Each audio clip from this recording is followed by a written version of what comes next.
comme les auteurs de priorité, on revient encore sur ce plateau pour toujours l'analyse politique au niveau du Sénégal. duma yàgg ak sama introduction bi maa ngi nuyu ñëpp di sant ñëpp di gërëm ñëpp tey moom daal ñaari benn sujet lañ fay débattre moom mooy ce qui se passe au niveau du Conseil constitutionnel quoi. M'a intitulé aujourd'hui le débat d'aujourd'hui comme quoi la fiabilité du Conseil constitutionnel n'est pas en question point d'interrogation là quoi. boo gisee ma wax loolu parce que boo xoolee résultats yu génn au niveau de la Cour comment dire au niveau du Conseil constitutionnel après nga dem dans les plateaux nga seet les leaders là yoo xamee ne ñoom ñoo déposé seen candidature yi boo xoolee commentaires yu fa nekk bon des fois tu dis que est-ce que je dois pas faire un recul là ma daal di analyser par rapport à ce qui est en train de se dessiner dans la scène politique quoi. Comme le plateau de priorité mu ngi fii on va essayer de mettre le sujet sur la table ku ci nekk jox son point de vue par rapport à ça mais su fekkente na gars yi d'accord nañu mën nañoo teg des éléments de commentaire ou bien ñu bàyyi ku ci nekk ba pare au milieu ñu teg des éléments yoo xam ne bu ñu ko dégloo ku nekk dina jox son appréciation par rapport à li ñuy wax quoi. Bon léegi nag nan la tuddati la sans tarder danaa dugg dans le vif nan la tuddati du sujet en commençant par cette question quoi. Le Conseil constitutionnel est là. La question qu'on pose, sa fiabilité est-elle en question ou pas? Ñu nekk ci falante na jox son point de vue quoi. D'accord. Ok, on reviendra sur le deuxième tour qu'on a été. Ma jàll ci Pape Sarr, premier tour, lan mooy sa appréciation par rapport à ça quoi. Merci Bakary, merci à mes co-débatteurs. Ce que je retiens de ce débat depuis le début, c'est d'abord une carence affirmée par rapport aux choses du numérique. Et ça se dénote ci li nit ñi di wax ci nit ñi li ñuy wax nga koy dégg ci nga xam ne la carence existe. Et cette carence, c'est celle que j'ai perçue, qui m'avait invité à donner la solution pour les parrainages, les bons parrainages la semaine dernière. Ça m'a valu beaucoup de choses. Sans vérifier,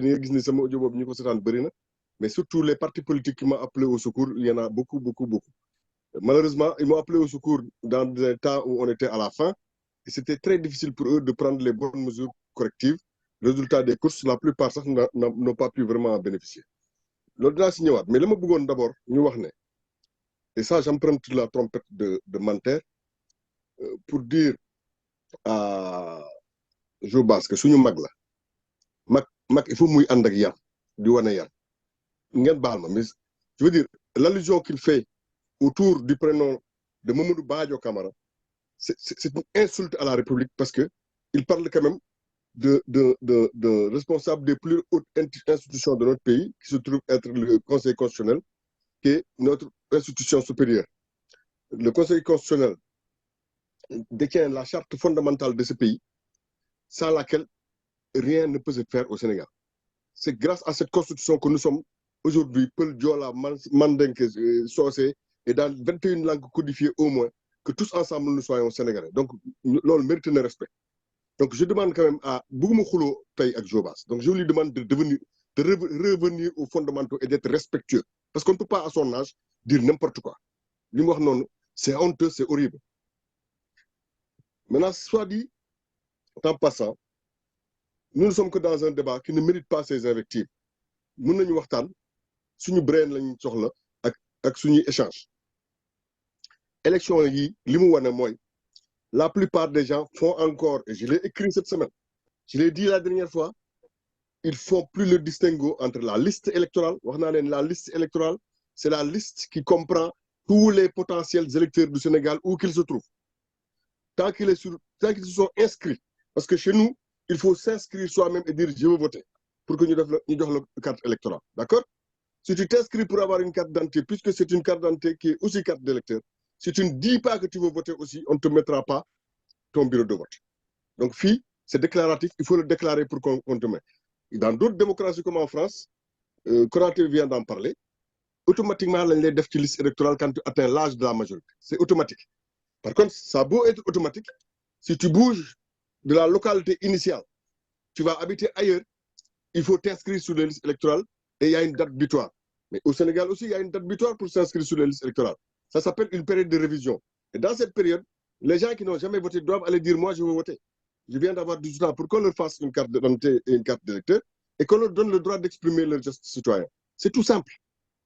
Maintenant, est-ce qu'il y a de quoi avoir peur du logiciel qui est utilisé par la commission indépendante chargée des parrainages? Il faut que les choses soient claires. Il y a une commission indépendante qui n'est pas le Conseil constitutionnel seulement, mais qui est sur ce socle-là du Conseil constitutionnel, d'accord? Et qui travaille avec le Conseil, parce que le Conseil n'a pas vocation à s'occuper des aspects techniques. Du coup, il y a des informaticiens qui ont été cooptés, il y a des gens qui ont produit un logiciel, qui l'ont fait tester, et ce logiciel-là, et son éducation et son appropriation, a fait l'objet d'une formation ou d'une information autour de tous les candidats qui se sont déclarés partis politiques et qui vont à don suffrage dans ce pays. Les gens sont allés répondre, ni demoul, c'est leur problème. Mais chaque coalition, théoriquement, on a un nit au moins chargé des élections, là, pour une formation, ministère de l'Intérieur, pour qu'on lui présente le logiciel, qu'on lui dise ce que le logiciel fait et qu'on le lui explique. Comme quand tu utilises Word. C'est ça le B.A.B.A. Une fois que ça c'est fait, après, c'est une histoire de digital natif ou d'immigrants numériques. C'est selon. Les digital natifs le font à l'aise. Ils sont tous capables de faire un tableau Excel sans problème en disant que ce tableau est indexé sans doublon pour ne pas qu'il y ait des doublons internes. D'accord? Et puisque je vous ai dit que le seul fichier électoral valable, c'est le fichier des dernières élections au Sénégal, c'est les législatives 2022. Mais vous allez chercher le fichier, il n'est pas à vendre, il est gratuit, il est disponible. Vous l'amenez et vous comparez les parrains qu'on vous donne à ce fichier-là. S'il n'existe pas dans ce fichier-là, vous ne les mettez pas et vos parrainages sont bons. Mais encore mieux, si vous êtes à Dakar, tout le monde est à Dakar. Si tout le monde reste dans le bassin électoral de Dakar, c'est un seul bassin de vie. Qu'est-ce qui va se passer? Tout le monde va avoir des doublons à l'appel. Il faut faire comme Anta Babacar Ngom, qui est passée pas la première, parce que les gens disaient ça avantageait les premiers. Mais elle est passée peut-être la 35e ou 45e, ou même au-delà. Elle n'a fait qu'un tour et elle a eu ses parrainages. Pourquoi? Parce qu'elle a vite compris. Elle, c'est une digital native. Je l'ai même écrit. Elle a vite compris que si tout le monde reste dans le même bassin, on va avoir une probabilité importante qu'il y ait des doublons externes. Or, on doit maîtriser ce qu'on fait. On ne peut pas maîtriser ce que les autres font. Donc, pour m'assurer que j'aurai le moins de doublons externes, je vais dans un bassin de vie autre pour chercher mes parrains. Et c'est tout. C'est une histoire de compétence. Si des gens sont dans des partis, qu'ils disent qu'ils sont responsables des élections et qu'ils n'ont pas aidé leurs candidats à ne pas avoir de mauvais parrains, c'est qu'ils sont nuls et non avenus. C'est tout. C'est simple. Ils n'ont qu'à s'en prendre qu'à eux-mêmes. Et Aminata Touré, dans cette affaire, vraiment, je suis mal à l'aise pour mentir. Mais vraiment, Aminata Touré n'est plus à la hauteur. Parce que pour dire, d'abord, elle aurait dû avoir les parents qu'il faut. Parce qu'elle a quand même cheminé avec ses histoires d'élection, elle a été tête de liste, elle a eu une expérience politique. Même si c'est une immigrante numérique, elle pouvait avoir les conseils de digital native capables. Et elle pouvait aller chercher ses parrains dans un autre bassin de vie. Ils sont tous restés dans la presqu'île du Cap-Vert pour chercher des parrainages. Et la plupart n'ont pas bougé de Dakar. Ils ont attendu qu'on leur vende des parrains qui viennent d'ailleurs. Ils ont mis ça dans leur truc et ils s'attendaient à de bons résultats. Ça ne marche pas. Merci. Voilà, Papsar, à suivre ton intervention là, tu fais des erreurs et tu n'as pas compris. Les gens qui ont des problèmes dans ces parrainages là, le nuit joy tout. Tu es en train d'expliquer la situation qui est un angle. C'est pas parce que le fichier comporte des gens qui ont des cartes électeurs et qui ne sont pas inscrits. C'est pas ça. Ce serait le deuxième point de définir quoi. Parce que tu parles qu'il faut s'adresser au digital natif langaïwa. Le parti de PASTEF là, c'est l'exemple le plus, comment dirais-je là, pour t'expliquer les digital natif. Parce que les gens qui se trouvent ici, c'est digital langaïwa. Ce sont des jeunes qui sont là-bas, qui sont nés avec. Donc, légui, dans ma le truc là, quoi, ben élément. Nous allons expliquer les problèmes, les questions opinion. Pour moi, c'est une différence. Les gens ont leur part. Ce qui s'est passé à l'intérieur, moi, là, déglou ensemble. Après, mon deuxième tour, son truc là, quoi, son commentaire là par rapport à ça. Malheureusement, nous avons projeté ci écran bi way dinañ ci ñëwaat ak yeen ci yeneen émission pour gën ko mëna léral. Suma jëlé exemple yi nga xamné ci doyen dam yeen ngi koy gis. Dañuy ñu ni Anta Sall mi numéro d'identité bi la warona am té yeen bi ngeen joxé té bi ngeen joxé ni Aminata Mbodj moko mom. Nénañu bi lañ leen jox waye bi la warona bi ngeen joxé wa bi la warona doon té bi Aminata Mbodj moko mom. xaw ma ndax xam nga li mu wax daam bu ma jëlee kii nii mu ni lii mu wax ni Aminata Mbodj mii mu wax su ma jëlee Aminata Mbodj mii lii mooy fichier bi nga xam moom la ñu rejeté fële ca Louga Aminata Mbodj mii su ma jëlee fichier bi nga xam ne si ni ñun moom la ñu déposé conseil constitutionnel bii Louga baa ngi nii su ma ko xoolee ñu ñëwaat rek def benn exemple dong laay wan ne ndax temps amul xoolal daam Aminata Mbodj mi mu ñu nii Aminata Mbodj mi ngi nii fichier bi man moom la ñu dugal ak suñuy équipe ak coalition bi Aminata Mbodj mi mu ñu wax xam nañ ko ñun moom la ñu dugal Aminata Mbodj lañ bindoon ñoom ñu ni ñu numéro bi ngeen dugal Anta Sall moo ci nekk maanaam fii am na ku ñëw si suñu fichier modifié tur wi ak sant wi def ci Anta Sall boo xoolee nag tappale yi da ngay gis ni sax dafa jaar yoon ndax fii yëpp da ko rajaxe ak ay Anta lépp ay Anta la ci def gis nga ni mu def rëdd. donc ce serait bien que nit ñi gis ko. nit ñi war koo gis waaw Ablaye mi ngi koy génnee waaw ma ngoog macha allah.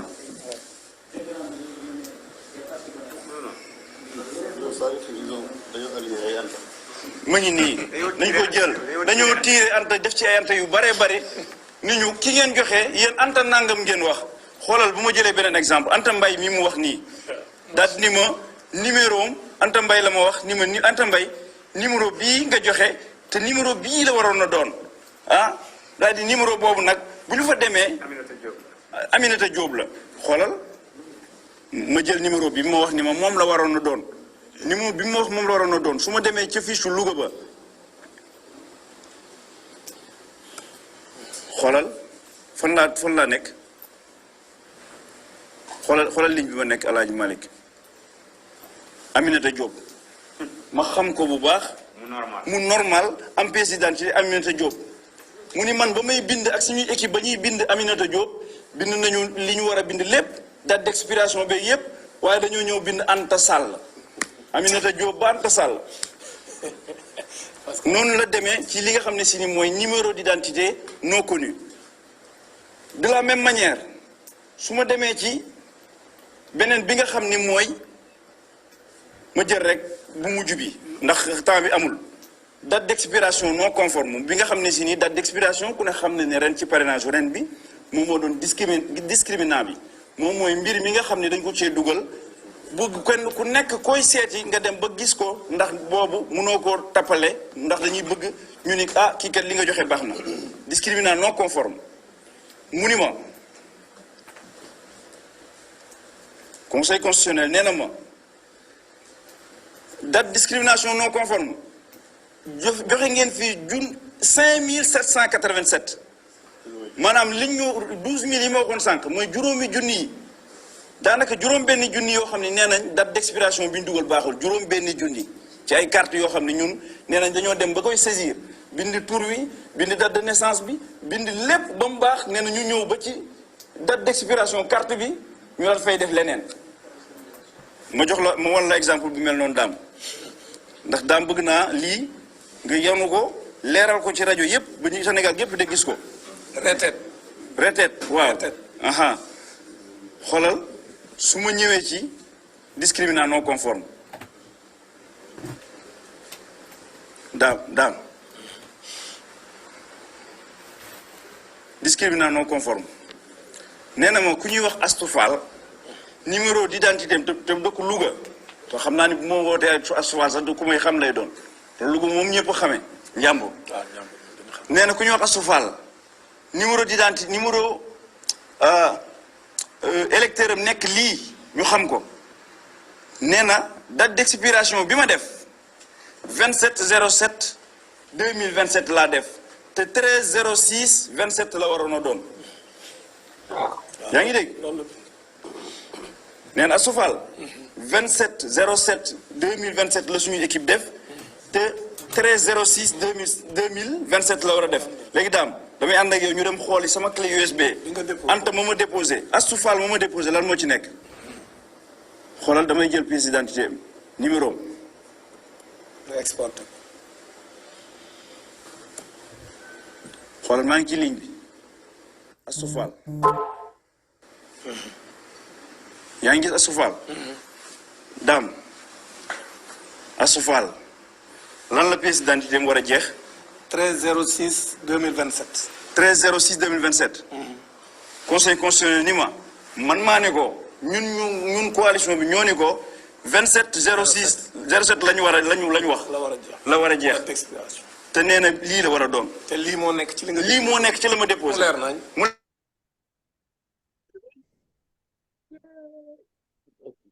voilà gars yi léegi nag lii mooy deuxième tour bi élément bi laa leen indil pour essayer de dire à Pape Sarr que explication bi ngay joxe on comprend mais ñii li ñuy wax ak yow li ngay expliquer du benn d'accord ok ñu yàlla ci Pape Sarr léegi nag yaa déglu affaire yi mu ngoog. li ma waxoon rek mooy dëgg ba tey je veux dire on a entendu des gens yoo xam ne si war nañu la dara dañuy wax entre ñoom mais je vais te dire une bonne chose moi j'ai déjà fait de l'encodage. Est-ce que tu as été amené à devoir encoder plein de données? J'ai travaillé pour la Banque mondiale, je t'ai dit, dans un projet qui s'appelle PROGED, Programme de gestion durable et participative des énergies traditionnelles et de substitution. Ça se passait au Sénégal entre le ministère de l'énergie et le ministère de l'environnement. Eh bien, figure-toi que pour pouvoir faire de l'aménagement forestier, il faut d'abord savoir ce qu'il y a comme occupation de sol sur l'ensemble des forêts du Sénégal. Et pour ça, il faut aller faire de l'inventaire forestier et prendre les données de tous les arbres sur toutes les exploitations forestières du Sénégal et mettre ça dans un ordinateur. Ça s'appelle de l'encodage. D'accord? Eh bien, quand tu tapes, moi je n'encodais pas, on prenait des professionnels qu'on recrutait juste pour leur rapidité à encoder. C'est des secrétaires sténodactylos qui voient les touches sans même les regarder. D'accord? Eh bien, ces gens nous ont fait de l'encodage. Par expérience, je sais que chaque fois que tu fais de l'encodage sur de la donnée fiable que tu as avec toi sous tes yeux, tu te trompes. Et tu te trompes de beaucoup. Donc, il faut passer, repasser, encore repasser. Tu vois? Donc, ils peuvent raconter ce qu'ils veulent. C'est eux qui se sont trompés et pas la machine. Parce que le Conseil constitutionnel, les hommes qu'il y a autour de la commission autonome chargée du parrainage, ces gens-là ne déterminent rien dans le logiciel. Ils prennent une clé qu'ils intègrent au fichier, point final. Et on laisse le logiciel faire son travail. Ce logiciel n'a pas d'état d'âme, il n'a pas d'émotion. Il ne connaît pas Macky Sall, pas plus qu'il ne connaît Sonko ou qui que ce soit. C'est une application. D'accord? Maintenant, qu'est-ce que tu veux y faire? Il y a des gens, quoi que tu fasses, ils vont te dire que c'est Macky Sall qui a donné le bon fichier à Anta Babacar Ngom et qui a demandé au juge du Conseil constitutionnel de tout faire pour que Anta passe du premier coup. Parce que c'est comme ça. Je ne peux pas le changer. Sauf que tu mets en avant de la carence. Mimi Touré a beau être quelqu'un qui s'est occupé pendant longtemps de ces histoires de parrainage, elle n'a jamais été en situation de réfléchir réellement sur les aspects techniques du parrainage. Et quand on leur a fait la simulation et les informations au niveau du ministère de l'Intérieur, les gens peut-être n'y sont pas allés, ou s'ils y sont allés, se sont occupés plus de leur perdium que de comprendre ce qu'on leur disait sur le logiciel. Sinon, il n'y aurait pas eu tout ce qu'il y a eu. Par contre, ce que je peux admettre, et c'est ce que j'avais dit la semaine dernière déjà, on ne peut pas savoir de façon exacte, a priori, combien de doublons je vais avoir. Il n'y a que les doublons. Or, les doublons, ils sont liés à un bassin de vie. Vous avez des chances de faire des doublons si vous utilisez les mêmes fichiers venus des mêmes bassins. Donc, vous m'avez mal compris. Je ne suis pas en train de dire que les gens n'ont pris des parrainages qu'à Dakar. Il faut en avoir au moins dans cette région. Donc, les gens ont pris des parrainages dans tout le Sénégal. Et au moins dans cette région, ou 10. Sauf que quand ils prennent des parrainages dans cette région ou 10, ils ne sont pas capables d'affirmer que c'est de l'enquête réelle qui a donné ces résultats. Les gens ont fait des parrainages dans les chambres, avec des piles de sacs, avec des cartes d'identité, et vous ont donné des parrains qui ne sont pas bons, sauf que ces parrains, ils sont allés à plusieurs candidats en même temps. C'est ça que révèle l'enquête. Les faits sont têtus, il faut quand même l'accepter. Je veux dire, à partir de l'instant où les gens commencent à mettre du sentimentalisme dans des choses techniques. J'ai une question. Oui, j'écoute ta question. Il me semble, Pape Sarr, oui, que ce que tu dis, hein, oui. à peu près tu le maîtrises un peu. Et que moi, j'en suis à des années-lumière. Mais ce que je voudrais savoir, c'est oui. Comment est-ce que, comme par hasard, c'est Anta Babacar qui, elle, ne s'est pas trompée. C'est tombé sur elle parce que c'est elle qui a fait le travail qu'il fallait pour ne pas se tromper. Ah ouais, il fallait ça.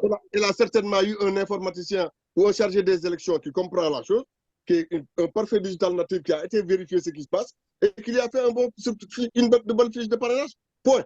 N'oubliez pas que ce n'est pas seulement prendre des fiches sur le terrain, c'est ensuite aller faire des fichiers Excel consolidés à partir de ces fiches-là pour atteindre un seul fichier en un bloc qui contient au moins 44 000 et des poussières de parrain.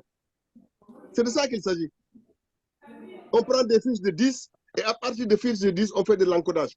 Tu vois le travail que c'est de faire d'encoder des fiches où il y a 10 personnes sur les noms pour en faire un fichier numérique compilé qui doit faire 44 000 personnes. Tu as une idée de ce que c'est? Et pour être sûr de passer le bon tour, il faut en avoir donné au moins le maximum, c'est-à-dire 58 799 pour être au moins un minimum. Mais ce que tu me dis là est invraisemblable. Mais tu sais le fiche ça. L'invraisemblable. L'invraisemblable n'est que dans ta tête. Non, n'utilisez pas mon temps de parole. Tu sais, ça peut te paraître invraisemblable, monsieur Manter. Je te le concède. Il n'y a pas de problème. C'est une histoire de compréhension. Mais moi, je n'ai aucun problème avec ce qui se passe. Je ne vais pas mettre en doute la probité des membres du Conseil constitutionnel et de cette commission. On ne parle pas du Conseil constitutionnel. On n'a jamais mis la probité de leurs membres. Je vais te dire comme ça. À partir de l'instant où on pense, à partir de l'instant où on pense qu'il peut y avoir l'action de l'homme pour conduire à une tricherie, là, on met en doute la probité des gens qui sont autour. Hein. Non, Papsar, le Conseil constitutionnel et ses membres sont des gens qui, à peu près, sont peut-être comme moi. Et je te dis, regarde, l'ancien président du Conseil constitutionnel, Diakhaté, je peux t'affirmer que Diakhaté ne savait même pas comment allumer un ordinateur. C'est pas un problème. Il ne savait même pas. C'est pas un problème. C'est pas un problème. C'est pas un problème. Donc tu vois, on parle d'usage. On ne parle pas, on n'a pas besoin de connaître le code source. On n'est pas dans la box office. On parle d'usage, d'utilisation d'un logiciel. C'est logique. Et ces gens-là. Non, c'est pour te dire qu'on peut. D'accord. C'est pour te dire qu'on peut. Non, mais je veux te dire. Les membres du Conseil, c'est ce que je veux te dire. Ah, d'accord, Gaï. Ok, pas ça. Il faut que Manter sache que les gens qui n'ont pas la technicité et qui sont membres du Conseil constitutionnel ont été au moins initiés au logiciel pour comprendre le geste de l'informaticien qui manipule les clés. Qu'est-ce qu'il fait? Et ces gestes-là sont suivis scrupuleusement par le Conseil constitutionnel et ses membres. C'est tout. Ils ne sont là que pour s'assurer que les choses se fassent de manière fiable et que l'informaticien qui manipule fait exactement la même chose de la même manière pour tous les candidats avec le même logiciel. C'est de ça qu'il s'agit. Maintenant, excuse-moi. Or, le logiciel, c'est pas un autre nom. Oui, excuse-moi un peu. Ce que je veux dire, pourquoi je dis qu'il y a de la triche, c'est parce que non seulement je le sens, sans pouvoir le démontrer, je le sens, mais regarde ce qui s'est passé avec le greffier en chef du Conseil constitutionnel. Oui. La coalition Mimi 2024 vient dépose. Il certifie que nous avons eu 3300 et quelques parrains pour Saint-Louis. On met la clé dans la machine, tous nos parrains de Saint-Louis disparaissent. Alors que lui, il nous a fait un papier. Où il y a 3000 et quelques de Saint-Louis. Ce n'est pas pour rien que Madame la Présidente a dit qu'elle va porter plainte. C'est une mauvaise interprétation de Mimi Touré. Mimi Touré, elle me déçoit. Elle a dit les mots qu'elle voulait que vous entendiez. Mais ce que le Conseil vous dit, c'est qu'à Saint-Louis, tous vos parrains sont faux. Ah, d'accord, ok. Ah, d'accord. Donc, il y a aucun souci. Bon, on a déjà fait deux. Il y a une question qui m'a posée. La question que je vais poser dans un élément. Moi, comment on l'appelle encore là, le cas de Sonko. Comme n'a pas ça, on a vu Sonko, déjà il est dans la défensive, il ne faut pas prendre sa tête.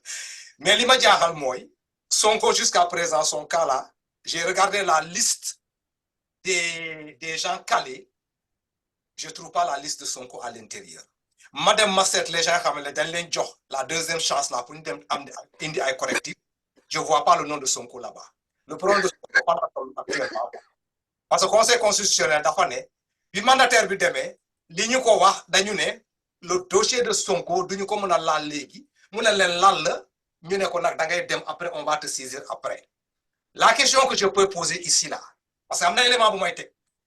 Est-ce que vous pensez que le cas de Sonko fu mu nekk ni aujourd'hui avec le ñu tuddé dossier incomplet, est-ce que Sonko Conseil constitutionnel amna fu mu jaar pour dire que Sonko n'a pas un dossier complet? Mais bala ñu yegg fofu nak ben élément lay tek bo xamné da fay indi ay éléments pour justifier ce truc là. Donc li nga xam ne moom moo am tey conseil constitutionnel ñëpp gis na ni jaarul yoon parce que dugguñ ci biir dossier wu Ousmane Sonko pour xool ni li ñuy wax ne ay pièces yu ko manqué la lay tax mu waroon ko am administration bu Sénégal lënkaloo ak régime bi fi nekk ñoom ñoo ko xañ te andi na les preuves donc de la diligence utile bi tax moom bi mu demee moom ak mandataire am ak parfois même avocat bi dañ ko bañal kon conseil constitutionnel warut a def une appréciation aussi simpliste de l'affaire daal ni non xool nañ pièces yi am na benn pièce bu manqué wala am na ñaari pièces yu manqué daal taxaw daal di rejeter affaire bi teguñu ko fenn lii dëgg mooy Ousmane Sonko est candidat conseil constitutionnel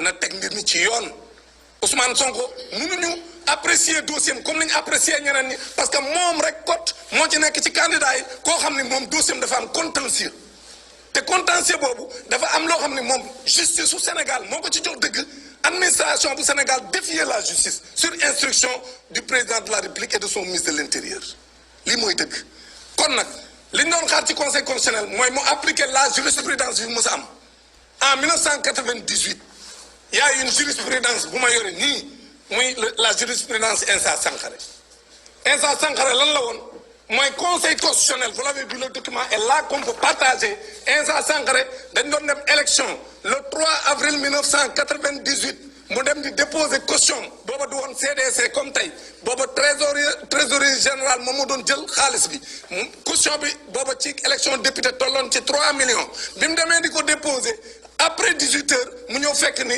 trésor tëj na ay buntam alors que la loi disait minuit la ñu war a tëj léegi mu dem wuti huissier ni ko kaay constaté ko ñoom tëj nañ mu dem ministère de l'Intérieur leen dem naa pour verser waaye tëj nañ ñun ko ñun suñu yoon nekku ci ndaxte xaalis bi trésor a ko war a jël mu bàyyi ba ca altine ja juróom-benni fan le 6 avril 1998 mu dem trésor versé 3 millions daal di jël quittance ban ko jox le numéro de la quittance est là bi mu versé xaalis bi ñu jox ko le numéro de la quittance numéro de quittance bi mi ngi nekkoon numéro 88 98 36 buy wane ni versé na xaalis bi muy caution bi les 3 millions au niveau des caisses du trésor mu jël numéro quittance bii la jël reçu ban ko jox numéro quittance boobu ñu ko jox moom la jël boole ak PV de constat bi huissier bi defoon wax ne ñëw na avant ñuy tëj délai yi nga xam ne moom lañ fixé woon pour tëj dépôt de cautionnement bi bi mu defee loolu yóbbu ko conseil constitutionnel dans sa séance du 15 avril 1998 le 15 avril 1998 le conseil constitutionnel réunir daal di jël pièces yi mu déposé naam déposé wu ko dans les délais mais dafa wax moom conseil constitutionnel ci décision bi nga xam si moom la rendre moom la conseil constitutionnel on était le 15 avril 1998 mu ni constatant que moom li nga xam ni moom am na ko retard ci versement bi la ko waral jógewul ci moom c'est une défaillance c'est ça que dit le conseil constitutionnel considérant que c'est une défaillance de l'administration pour laquelle son parti ne doit pas être pénalisé d'autant que l'exigence de l'attestation du dépôt de cautionnement délivré par le trésorier général et la sanction de l'irrecevabilité résulte d'une modification toute récente du code électoral et le conseil constitutionnel déclare la liste du Rassemblement pour le progrès, la justice et le socialisme, la liste est recevable. mu ni kon nag dafa seetlu ni lii nga xam ni moom lañ teg mandataire liste bii en 1998 mu ne naam versé wu ko ci délai yi ba mu koy versé délai ba jàll na parce que àjjuma la woon ñetti fan ci weeru avril ca minuit trésor tëj avant minuit dem ñoom agent yi trésorier dem ñibbi moom mu ñu war a versé ñu bañal ko mu dem daa dem versé ci altine juróom benn fan ba mu ko defee yóbbu ay këyitam wone loolu la ñuy wax les diligences utiles wone am les preuves que moom li mu versé mënu ko woon a versé àjjuma waaye altine la ko mënoon versé waa léegi lan nag conseil constitutionnel bii defoon loolu tey Ousmane Sonko pour les mêmes raisons mu dem pour jëlee ay fiches de parrainage am ñu xañ ko parce que ca ba ñuy waajal parrainage bi dañoo wut ay numéro parce que lañ ci doon wut mooy Ousmane Sonko lañ bëggoon bloqué lépp dañ koo waajal pour que bu amul numéro mu defaree fiche boppam bu nuroog fiche yëpp parce que fiche Ousmane Sonko moom fiche yëpp a nuroo lenn rek la amul mooy numéro parce que ñoo ko bañ a jox léegi bi loolu amee kon conseil constitutionnel amoon na toutes les preuves pour étudier le dossier de Ousmane Sonko te gëm nañ ñun ne conseil constitutionnel loolu lay def. Ah ouais. Il a le droit de faire un recours par rapport à ça auprès du même Conseil constitutionnel. On l'a dit. Et je pense que les avocats d'Ousmane Sonko vont s'y atteler pour le faire. Hein. Ok. Pas ça. Sénégal moo neex de barki yàlla. Voilà. Léegi question baa ngi nii quoi. Ce que tu viens d'entendre là, lan moo nekk un facteur de blocage pour Ousmane Sonko? Ben, je ne sais pas si ça fait... Il est dans le fichier. Moi, me demande... Non, il est dans le fichier, c'est toi qui le dis. Il est dans le fichier. Non, c'est toi qui le dis. C'est toi qui le dis. Il n'y a que toi qui le dis, là où tu es assis, sans avoir vu le fichier. Tu peux dire ce que tu veux, ça ne t'engage à rien. Moi, ce que j'ai toujours dit, c'est que Ousmane Sonko, de toute façon, ne pouvait et n'aurait même pas dû déposer une candidature. Ça, c'est la première des choses. La deuxième, c'est que de toute façon, le Conseil constitutionnel a fait une publication très claire. Ils ont communiqué et recommuniqué pour dire qu'ils n'étudieront même pas les dossiers incomplets. Ils comptent les pièces. Ils ont dit qu'il y en avait 9 pour être complets. Les gens qui ont déposé moins que les 9, ils ne les étudient même pas. Donc, il y a plein de dossiers, dont celui de Ousmane Sonko, qu'on regarde et on met de côté. Donc, ils ne sont même pas listés. C'est comme s'ils n'étaient pas candidats. Ils n'ont jamais rien déposé. C'est comme s'ils n'ont rien déposé. Xam nga booy def examen ñu ne da ngay dugal nationalité sénégalaise joxe sa bac wala sa licence joxe sa nangam les dossiers incomplets ne seront pas étudiés. Si tu déposes un dossier incomplet su ñu convoqué bas ñi ñëw def examen duñu kenn la on ne t'écrit pas, on ne t'appelle même pas pour te dire ton dossier est incomplet, on ne te dit rien, on ne te répond même pas. D'accord. Donc, on ne lui répond même pas parce que beaucoup de gens. Ok. Mais il ne faut pas que les gens fassent comme s'ils étaient surpris. Comme la déchéance, elle se comprend. À partir de l'instant où l'avocat devient Damboj, on a atteint toutes les déchéances. Parce que Damboj, c'est vraiment pas une bonne personne pour dire la vérité. Quoi. Wow. Donc,